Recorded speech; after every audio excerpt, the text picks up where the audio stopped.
When I was approached recently by the team at John Wiley & Sons about writing a revision for this book, I had already been thinking about how and what I would change if ever given the chance.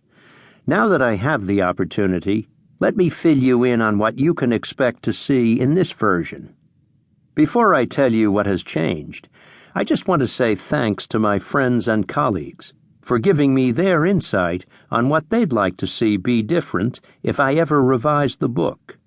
But I must say, the biggest input on what I needed to revamp has come from the reviews from random readers who were nice enough to post their thoughts on Amazon.com. Yep, that's right. To date, there have been 44 reviews of my book at Amazon, and all have been helpful to me. The most common remarks from the few readers who didn't think my book was up to snuff were the problems they had with the title. Of all things, they felt duped by the title and that the book didn't show them the ways to get rich with options.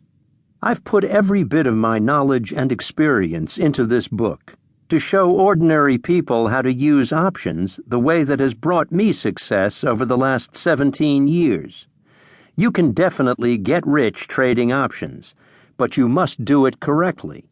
I'm convinced, though, that these readers just didn't connect the title with how well the strategies really work to increase your wealth. As you will read in my book, the one fact that I keep advocating over and over again is that you need to be on the sell side of options trading.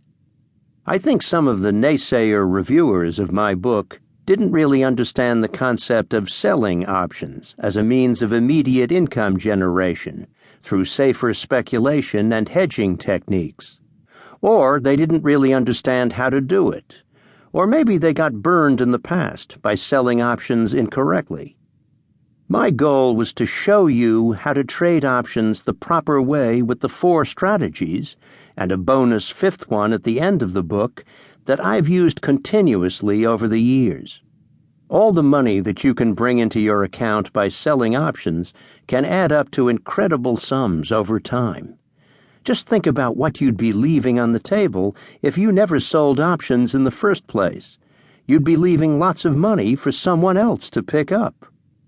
So on that note, I'm going to stress a bit more directly in this edition about how you can get rich with options. None of the strategies that I discuss are different from the first edition of this book. They're still as sound as the day that I first wrote about them. I'll just be a little more detailed on how options trading can fatten your wallet. You'll also be seeing more examples of 2 of my favorite strategies: option credit spreads and put option selling. Since I now run 2 option advisory services that focus specifically on these 2 strategies, I am including real-life, archived recommendations that show my members what trades to take and when to take profits. I've also been asked to discuss in more detail the ways in which I find the stocks or commodities that I trade the options on, as well as exit strategies during profitable and not profitable trades. Since the intention of this book was solely to teach the reader how to trade options profitably once they've already picked their stock or commodity market, the discussion of how to find the stocks or commodities was kept at a minimum. I will tell you this: most of my decisions on which stock or commodity to pick is based primarily on chart patterns, and to a lesser degree, the fundamentals of the underlying. There are parts already within the book in which I briefly discuss how I came to choose the underlying that I did, but I make the effort to expand on it a bit more in this revised edition. There are many great books out there now that can teach you about technical and fundamental analysis to help you get started on being able to pick the underlying, but those lessons are beyond the scope of this book. And as far as discussing exit strategies, I also go over this as much as I can as we discuss each strategy individually. The last thing I want to say about some of the reviews that I received is that you cannot please everyone.